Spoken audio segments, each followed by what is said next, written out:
Storytime way back in the early 2000s. I began to suspect that my wife was up to something. Our two kids were about 4 and 6.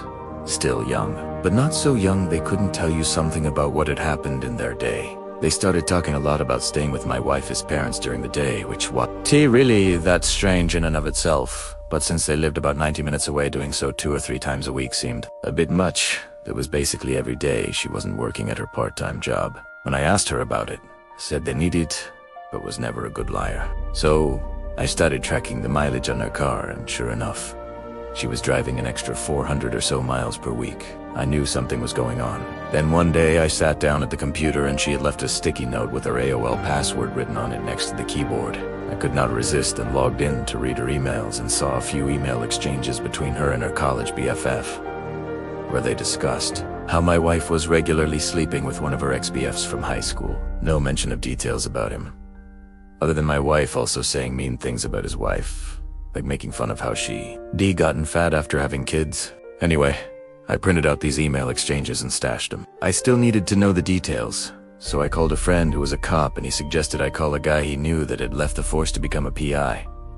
Ron was great. I paid his retainer and gave him the emails and what little I knew about my wife's activities, and he figured out exactly what she was doing. His report detailed with photos and time states, locations all about how she would take the kids to her parent, S, then go meet this guy for lunch, then they go to a dumpy motel for a few hours, after which she'll pick up the kids and return home. At this point, I hired a divorce lawyer. My parents cheated on each other and the fallout absolutely screwed mine and my siblings' childhood. It was something that was totally unacceptable.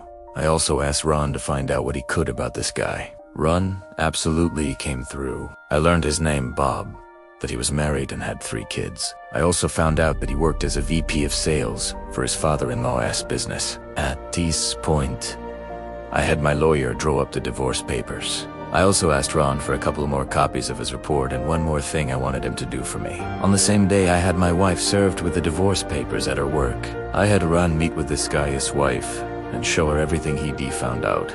She seemed nice, and I figured that she deserved to know what her dear hubby was up to. What she did with that information was up to her. While the information about my wife's infidelity didn't really matter in my divorce proceedings, Bob's wife did a real number on him.